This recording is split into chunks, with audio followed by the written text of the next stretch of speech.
வங்கக்கடலில் அடுத்த 24 மணி நேரத்தில் காற்றழுத்த தாழ்வு பகுதி உருவாக வாய்ப்பிருப்பதாக வானிலை ஆய்வு மையம் தெரிவித்துள்ளது. தெற்கு அந்தமான் கடல் மற்றும் அதனை ஒட்டியிருக்கக்கூடிய தென்கிழக்கு வங்கக்கடல் பகுதிகளின் மேல் வளிமண்டல கீழடுக்கு சுழற்சி நிலவுவதாக வானிலை ஆய்வு மையம் கூறியுள்ளது. இதன் காரணமாக தென்கிழக்கு வங்கக்கடல் பகுதிகளில் அடுத்த 24 மணி நேரத்தில் காற்றழுத்த தாழ்வு பகுதி உருவாகக்கூடும் என்று தெரிவிக்கப்பட்டுள்ளது. இது அடுத்த 2 நாட்களில் வலுப்பெற்று மேற்கு வடமேற்கு திசையில் தமிழக கடலோர பகுதிகளை நோக்கி நகரக்கூடும் என்று கணிக்கப்பட்டுள்ளது. இதன் காரணமாக தமிழ்நாட்டில் இன்றும் நாளையும் மிதமான மழை பெய்யலாம் என்றும் கூறியுள்ளது. நாளை மறுநாள் நாகப்பட்டினம், திருவாரூர், கடலூர், மயிலாடுதுறை மாவட்டங்கள் மற்றும் காரைக்காலில் மிக கனமழை பெய்யவும் வாய்ப்புள்ளது. தஞ்சாவூர், அரியலூர், பெரம்பலூர், புதுக்கோட்டை, திருச்சி, கள்ளக்குறிச்சி, விழுப்புரம், செங்கல்பட்டு மாவட்டங்களில் கனமழையும் பெய்ய வாய்ப்புள்ளது. 18ஆம் தேதி கடலூர், விழுப்புரம் மாவட்டங்கள் மற்றும் புதுவையில் மிக கனமழையும், மயிலாடுதுறை, நாகப்பட்டினம், திருவாரூர், கள்ளக்குறிச்சி, திருவண்ணாமலை, ராணிப்பேட்டையில் கனமழையும், சென்னை, திருவள்ளூர், காஞ்சிபுரம், செங்கல்பட்டு மாவட்டங்களிலும் கனமழையும் பெய்யலாம் என்று வானிலை ஆய்வு மையம் கூறியுள்ளது.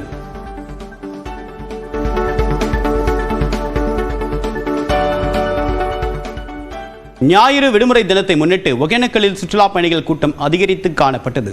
ஒகேனக்கல் காவிரி ஆற்றில் கடந்த 2 நாட்களாக 8000 கனஅடி வரையில் நீர்வரத்து இருந்ததால் அருவிகளில் தண்ணீர் ஆர்ப்பரித்து கொட்டுகிறது. மேலும் பிலிகுண்டுலுவில் காவிரி ஆற்று நீர்வரத்தை மத்திய நீர்வளத்துறை அதிகாரிகள் தொடர்ந்து கண்காணித்து வருகின்றனர். இந்நிலையில் ஞாயிற்றுக்கிழமை விடுமுறை கொண்டாட ஒகேனக்கலில் குடும்பத்துடன் மக்கள் குவிந்தனர். அவர்கள் மெயின் அருவி, ஐந்தருவி, சினி ஃபால்ஸ் உள்ளிட்ட அருவிகளில் குளித்ததோடு காவிரி ஆற்றில் குடும்பத்துடன் பரிசல் பயணம் மேற்கொண்டனர். பலர் ஆயில் மசாஜ் செய்து கொண்டு மீன் சமையலை வாங்கி ருசித்து மகிழ்ந்தனர்.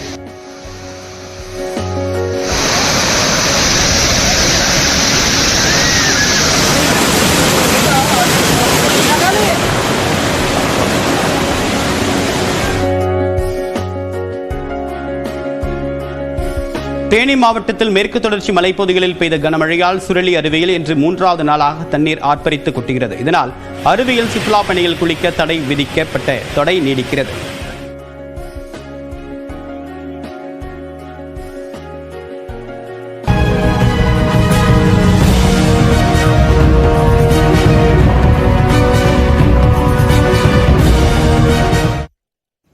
தூத்துக்குடியில் PNT காலனி பகுதியில் 2வது நாளாக மழைநீர் தேங்கியதால் மக்கள் கடும் அவதிக்கு ஆளாகி உள்ளனர். தூத்துக்குடி மாநகர பகுதிகளில் கடந்த 2 நாட்களாக பலத்த மழை பெய்தது. இதன் காரணமாக நேற்று மாவட்ட ஆட்சியர் அலுவலகம் அருகே உள்ள செங்குளம் நிரம்பி உபரி நீர் மாவட்ட ஆட்சியர் அலுவலக வளாக பகுதியில் புகுந்தது. இதன் காரணமாக ஊழியர்கள் உடனடியாக வெளியேற்றப்பட்டனர். இந்நிலையில் இன்று 2வது நாளாக மாவட்ட ஆட்சியர் அலுவலக வளாக பகுதியில் மழைநீர் தேங்கி இருந்தது. அதில் நாய் ஒன்றும் செத்து மிதந்ததால் அந்த பகுதியில் துர்நாற்றம் வீசியது. அதைத் தொடர்ந்து மாநகராட்சி ஊழியர்கள் மோட்டார் பம்புகள் மூலமாக மழைநீரை வடிய வைக்க நடவடிக்கை மேற்கொண்டனர். இதேபோன்று தூத்துக்குடி மாநகரில் உள்ள PNT காலனியில் குடியிருப்புகளை மழைநீர் சூழ்ந்திருக்கிறது. இதன் காரணமாக அந்த பகுதி மக்கள் வீடுகளை விட்டு வெளியே வர முடியாமல் தவித்து வருகின்றனர். அதே நேரம் அந்த பகுதி மக்கள் சிலர் வெள்ள நீரில் தங்களுடைய வாகனங்களை கழுவி சுத்தப்படுத்தினர். வருஷம் இதே இதாக தான் இருக்கு. ஒரு கடைக்கண்ணிக்கு எங்கேயுமே போக முடியல. பாத்ரூம் எல்லாமே போகிறதுக்கு ரொம்ப சங்கடமாக இருக்குது. எல்லாமே நிறைஞ்சிருது. பாதாள சாக்கடை அது இதுன்னு தோண்டியிருக்காங்க. தோண்டினாலும் ஒன்றும் பெனிஃபிட் இல்லை. எல்லாமே தண்ணியில் அடிச்சிட்டு போயிடுது. தண்ணி போக மாட்டேங்குது. ஃபுல்லாகவே வீட்டுக்குள்ளே முழுக்கும் தண்ணி வந்துடுது. தமிழ்நாடு காங்கிரஸ் கமிட்டியின் முன்னாள் தலைவர் EVKS இளங்கோவனின் உடலுக்கு அரசு சார்பில் மரியாதை அளிக்கப்படுகிறது. கூடுதல் தகவலுடன் நிகராம் செய்தியாளர் செல்வகுமார் விவரம் என்ன? மிகப்பெரிய பேச்சாளர், ஒரு காங்கிரஸ் தேசிய இயக்கத்தினுடைய முன்னோடியாக இருந்தவர், திமுகவினுடைய நிறுவனர்களில் ஒருவராக திகழ்ந்தவர் EVK சம்பத். செல்வகுமார், நாம் தொடர்ந்து பேசலாம். அது தொடர்பான நேரலை காட்சிகளை தற்போது பார்க்கலாம்.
விவரம் என்ன?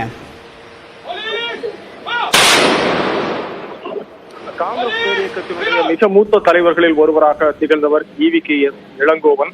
நுரையீரல் தொற்று காரணமாக அவர் நேற்று காலமானதை தொடர்ந்து அவரது உடல் தற்போது முழு மரியாதையுடன் ஊர்வலமாக எடுத்து வரப்பட்டு முகலிவாக்கத்தில் உள்ள மின்மயானத்தில் தகனம் செய்யப்படக்கூடிய காட்சி.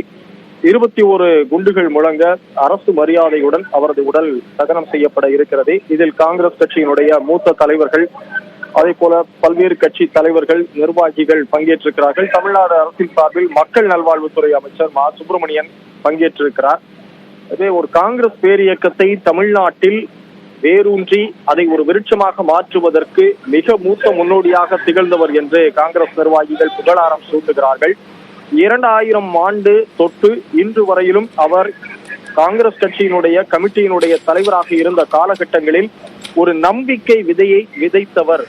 தோல்வி முகம் எப்போதெல்லாம் தென்படுகிறதோ அப்போதெல்லாம் வெற்றி முகம் நோக்கி காங்கிரஸ் இயக்கத்தை கொண்டு வந்து சேர்த்தவர் என்ற ஒரு பெருமை அவருக்கு கட்சி நிர்வாகிகளால் ஒதுக்கப்படுகிறது.